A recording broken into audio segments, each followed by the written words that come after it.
So today we are doing the major poets of Victorian era. The first name that occurs in our mind is Alfred Lord Tennyson. Alfred Lord Tennyson. See, Alfred Lord Tennyson was born on 6th August 1809 at Poets-Alfred in the UK. When was he born? He was born on 6th August 1809 at Poets-Alfred in the UK. He was born as one of the 8 children in the gloomy and neurotic family. He was born as one of the 8 children in the gloomy and neurotic family. The family comprised of members suffering from gloom and neurotic diseases. That is the problem. That is a pity. Most of Tennyson's early education was under the direction of his father. We can see that when we examine his biography, we can see that most of Tennyson's early education was under the guidance or direction of his father. Due to such morbid family background, certain themes recurred in his poems. We can see the repetition of certain themes in his poems due to the family background. Which are the themes? They are madness, murder, avarice. Avarice means greed, extreme greed. And miserliness, the habit of spending less. Miserliness. So these were the recurring themes in his poems. And this recurring nature of the themes was the result of his family background. Through his poems, he maintained that marriages are arranged for profit instead of love. And he had enunciated a special theory about marriage. We know that marriage is a bond which binds the two in a permanent and lifelong companionship, according to him.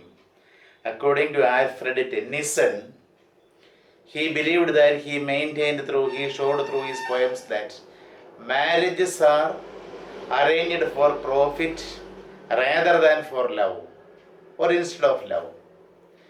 His poems also showed that there were estrangements between families and friends. His poems also showed the estrangement between families and friends.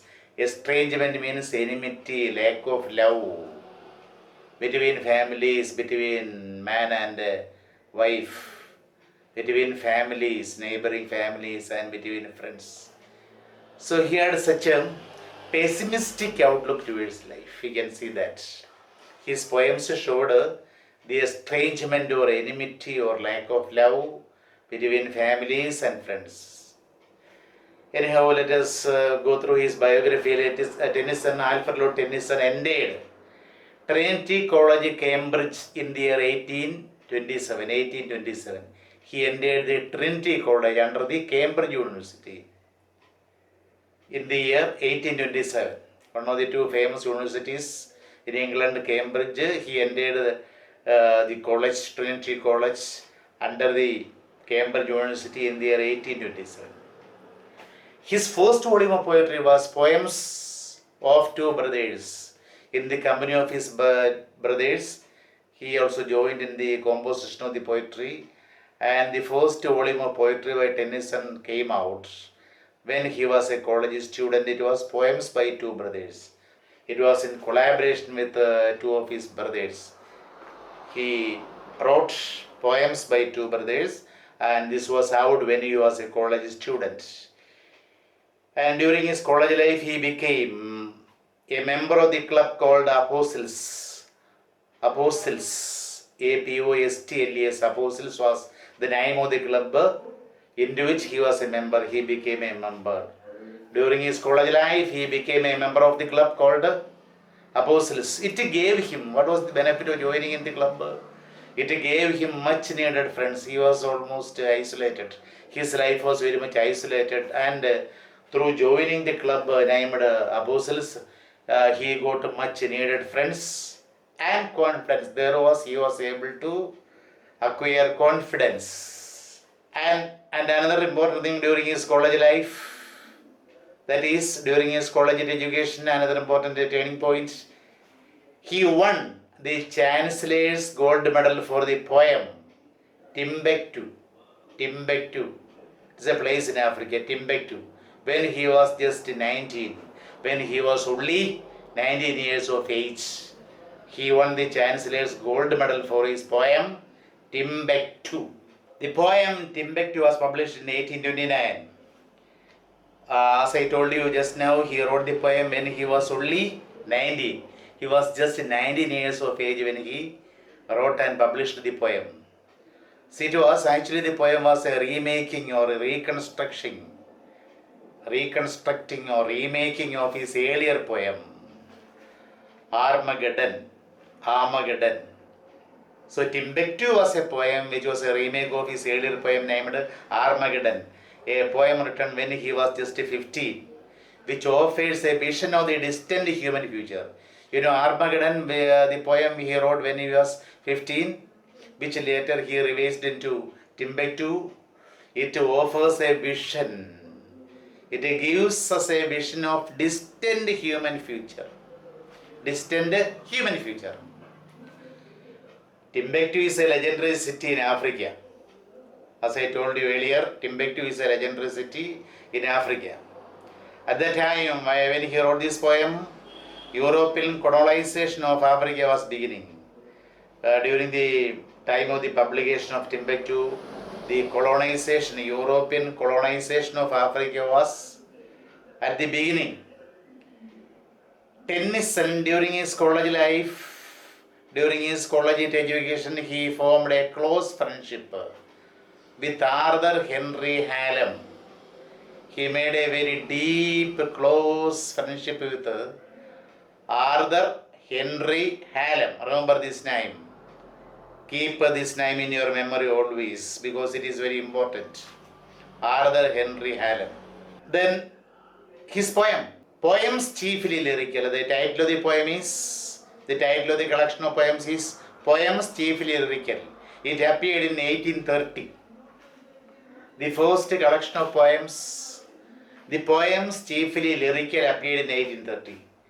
The next year, means 1831, in the year 1831, his father, who was a victim of severe mental and physical breakdown, that man died in the year 1831. His father, his beloved father, died in 1831 due to physical and mental breakdown.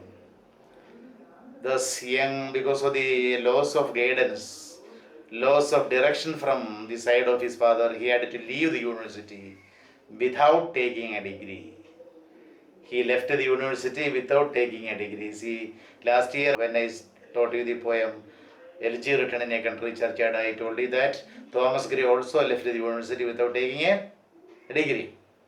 Here also we can see the same incident. Because of the lack of guidance, leadership and direction from the side of his father, Alfred Lord Tennyson had to leave the University of Cambridge without taking a degree, without having a degree. That was his fate. Now let us discuss some of his earlier poems of Tennyson. Number 1, the Kranken, Kranken, Kranken. Kranken, it is in the form of an irregular sonnet. Sonnet, you know, a poem with 14 lines. A lyric with 14 lines is called sonnet. The first 8 lines are octave and the remaining 6 lines are called sextet. That is sonnet. So it is in the form of an irregular sonnet without a rhyming pattern. The Kranken. What is it? It is about a large legendary creature. Kranken, the poem is about a large legendary creature from Iceland that dwells at the bottom of the Iceland island. The creature living or dwelling at the bottom of the sea. So, Kranken, the poem is about a large legendary creature, mythical creature from Iceland, or Icelandic creature that dwells under the sea, at the bottom of the sea. Then second important poem, Ode to Memory. Ode. You know ode? What is an ode? Ode is a lyric which deals with a serious theme. It is often in the form of an address. That is what is an ode. So second poem is Ode to Memory. Ode to Memory. M-E-M-O-R-Y, memory. It is a picturesque, visually attractive. Very beautiful, picturesque, visually attractive. Ode to Memory is a visually attractive or picturesque description of the landscape, as in the case of the later poetry of Alfred Lord Tennyson. Another one, Mariana. Mariana is a character in Shakespeare's Measure for Measure. It is based on the character in Measure for Measure. The theme is the waiting for the lover's return. The theme of Mariana is the waiting for the lover's return. The lover has gone away and the lady love waits for his return. That is the theme of Mariana. Another earlier poems by Alfred Lord Tennyson. So Tennyson's poems during the period from 1832 to 1833, 1 year period. Tennyson's poem or the poems of Tennyson during the period from 1830 to 1833 received savage criticism, very cruel criticism from John Wilson Croker.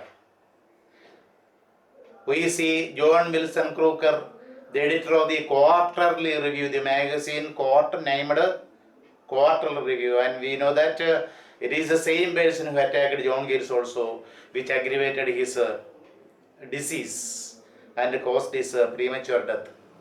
So, the poems of Tennyson during the period from 1832 to 1833 received savage, very cruel, very terrible criticism from John Wilson Croker.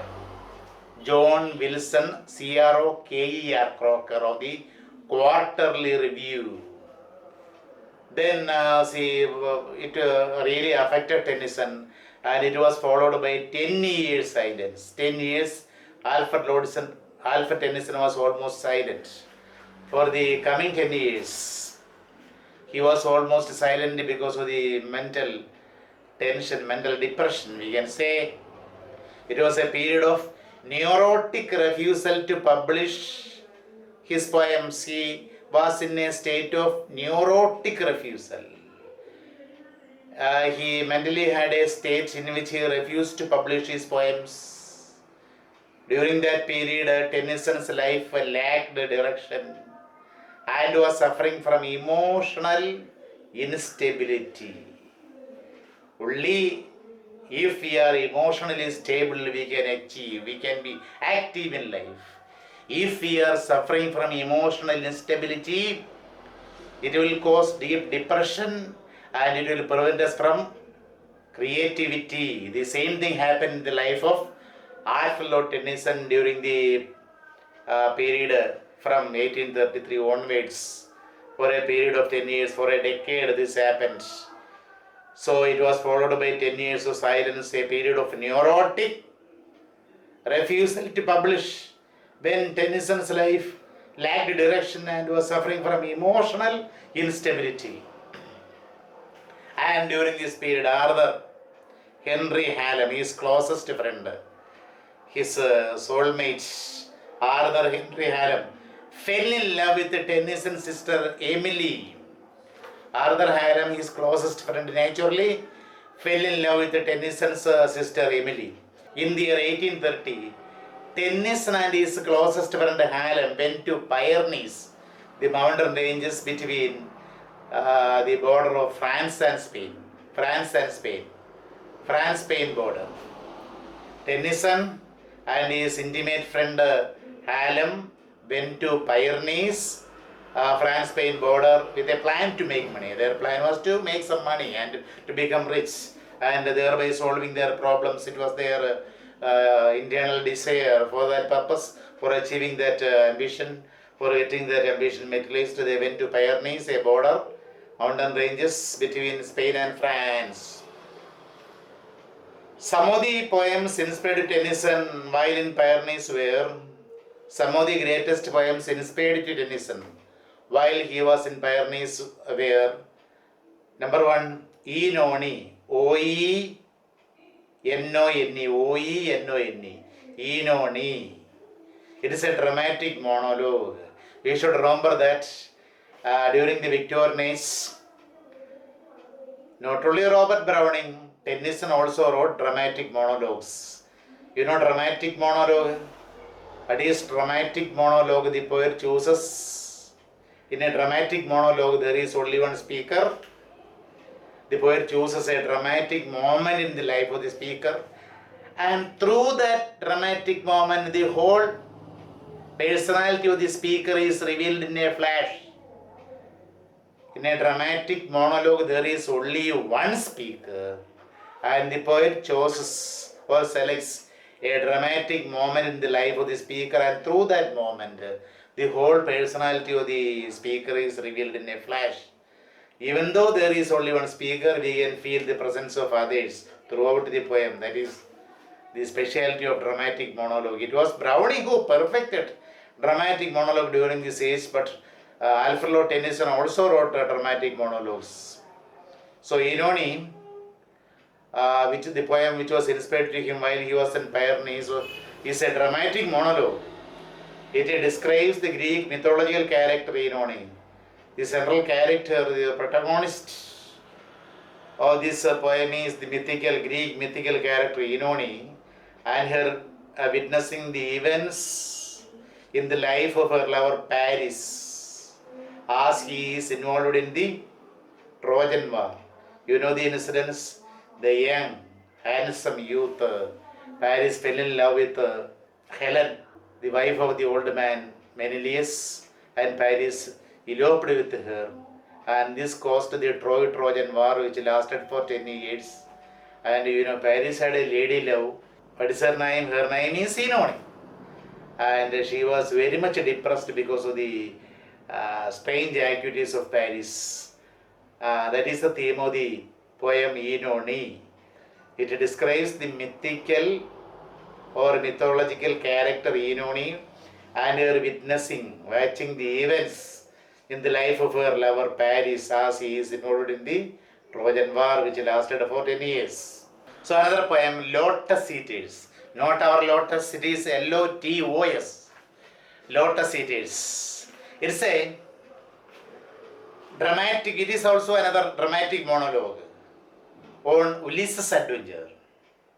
Ulysses or Odysseus in Greek mythology. So after winning the Trojan War, Ulysses and his mariners are returning to his country Ithaca. On their way, they reach an island full of lotus flowers.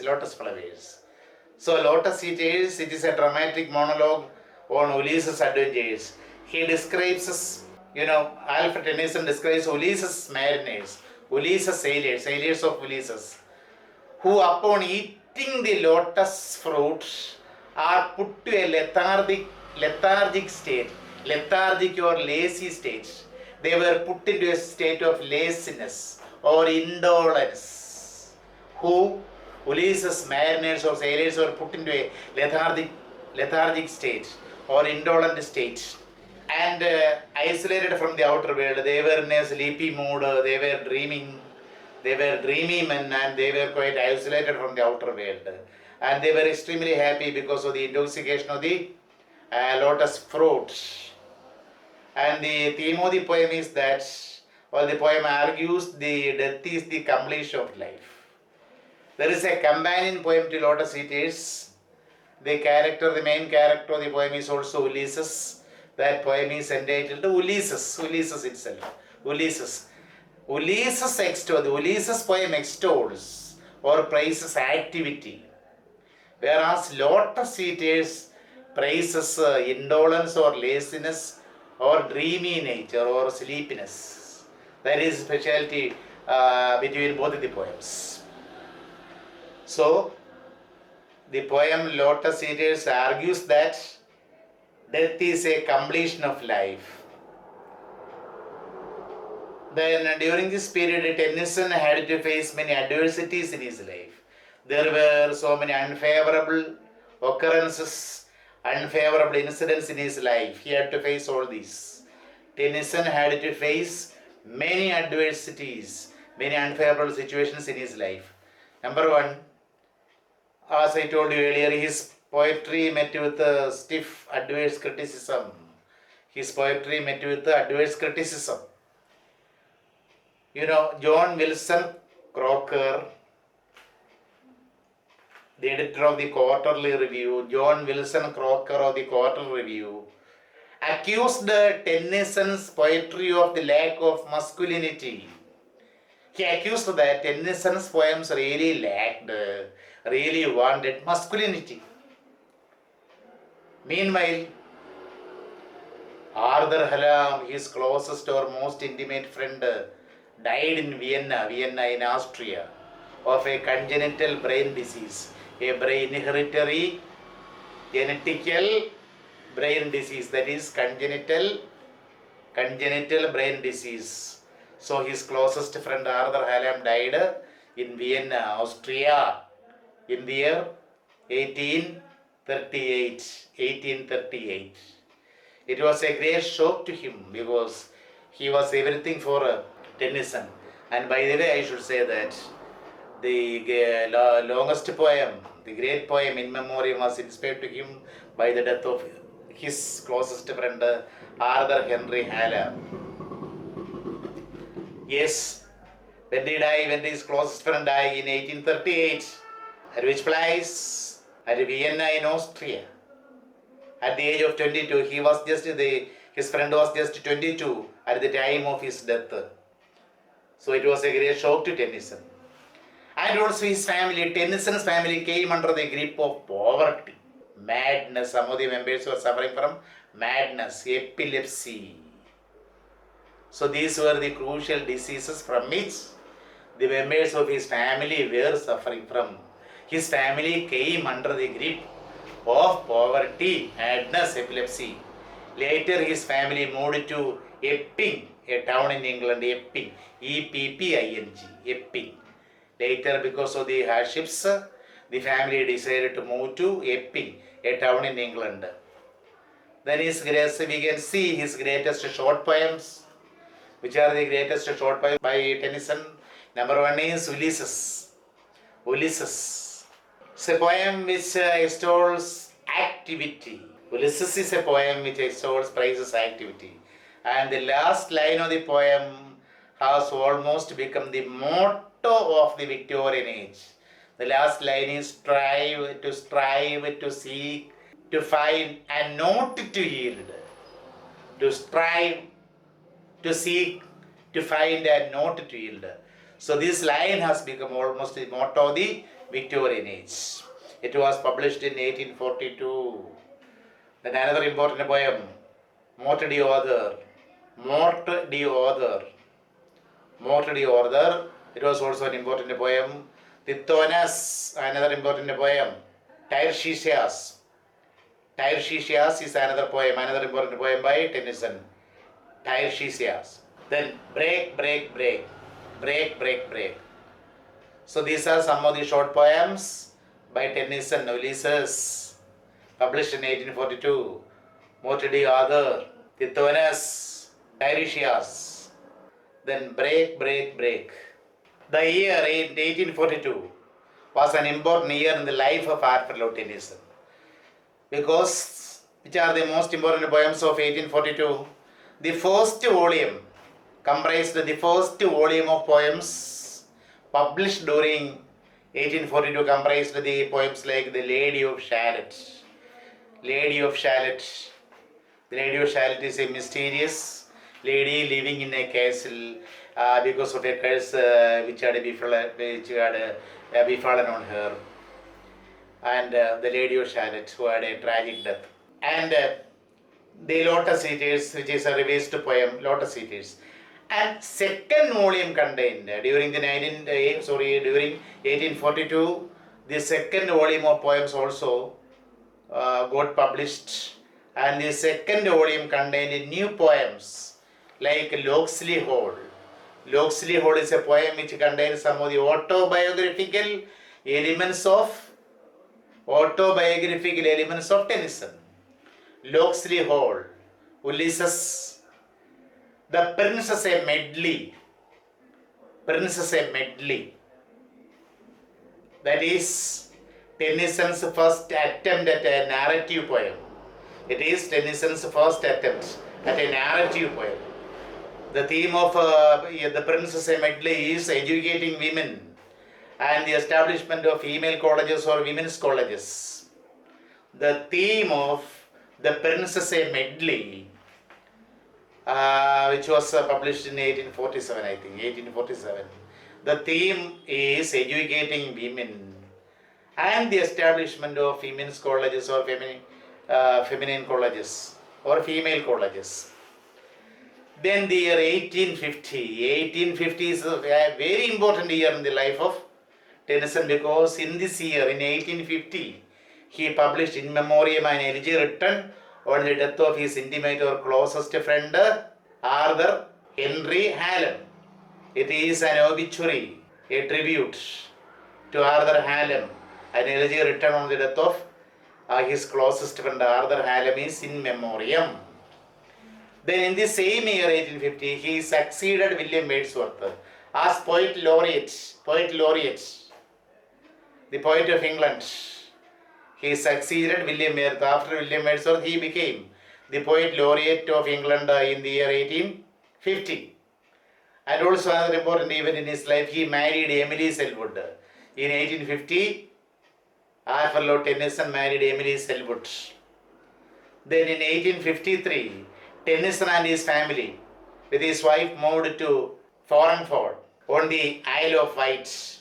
He moved to the Isle of Wight because, he became a poet laureate. You should remember the fact that he was a poet laureate. He was an illuminating personality. So many people would come to see him, but he was a shy type. His personality was such a one that he was very shy. And because of his obsessive shyness, because of his constant companion, that is shyness, he invariably withdrew from public engagements. He had a bad tendency of withdrawing from public engagements and public speeches. Then in 1855, he wrote a collection of poems, Maud and Other Poems. And Maud and Other Poems included the famous The Charge of the Light Brigade. The Charge of the Light Brigade. Brigade means a division of army. The Charge of the Light Brigade, a poem which is created on the background of the Crimean War, The Charge of the Light Brigade, and Ode on the Death of the Duke of Wellington, Ode on the Death of Duke of Wellington, or Lord Arthur, Duke of Wellington, who defeated Napoleon Bonaparte at the Waterloo Battle in the year 1815.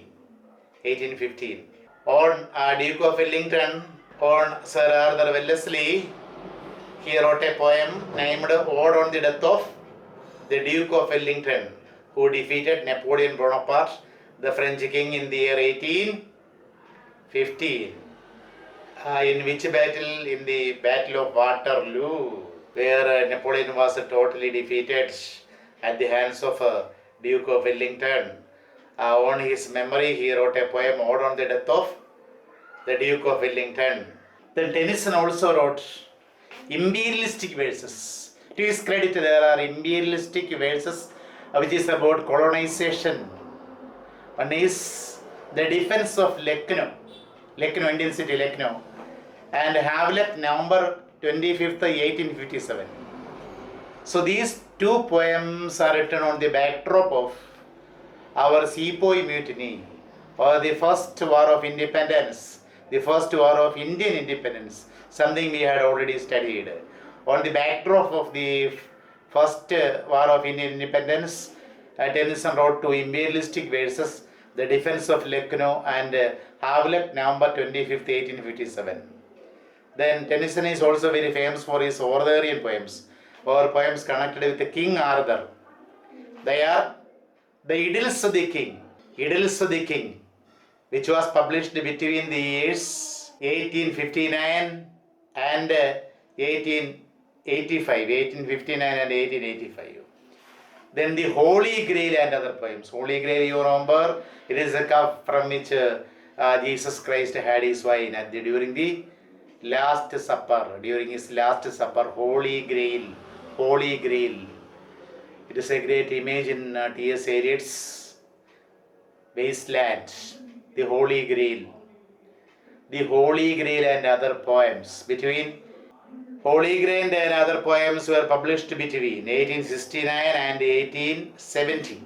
Then Enoch Arden, Enoch-Arden, Enoch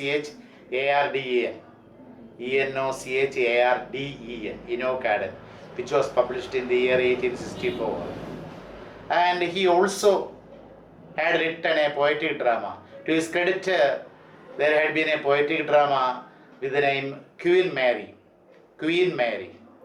which was published in the year 1875. Queen Mary, the poetic drama. It was poetic drama in the form of poetry. Queen Mary was published in the year 1875. Then he also wrote a prose play in prose. The only prose work he had done. Prose play, The Promise of May. The Promise of May, it is the only prose work by Lord Tennyson. What is its title, dear students? The Promise of May. Then we can see, let us see the salient features of Tennyson's poetry, which are the most important features, characteristics of Tennyson's poetry. Tennyson was an embodiment of his age. He was the representative poet of the Victorian age. He was an embodiment of his age. His poetry is one long lesson in peace and restraint. His poetry is one long lesson in peace and restraint or control. The same spirit of compromise. He was a compromising poet. The same spirit of compromise is clearly seen in his political outlook as well as his religious attitude. He put a compromise. He had made a compromise in his political outlook. He was a compromising poet in his political outlook as well as in his religious attitude. In his religious attitude also he maintained a compromise.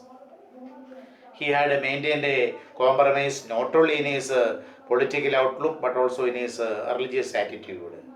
The same spirit of compromise is clearly seen in his political outlook as well as his religious attitude. In his treatment of nature, he blends scientific observations with poetic feeling. Unlike William Wordsworth and Samuel Taylor Coleridge, Tennyson mixes scientific observation because it was a period of great scientific advancements of Charles Darwin and others, etc. So, because of the scientific advancements, in his treatment of nature, he blends scientific observation with the poetic feeling. Queen Victoria considered him a perfect poet of love and loss. Queen Victoria considered him as a perfect poet of love and loss. He was a poet of love and loss. A famous quotation by Alfred Lord Tennyson. It is better to have loved and lost than never to have loved at all. It is better to have loved and lost than never to have loved at all. So this is about Alfred Lord Tennyson. Study well.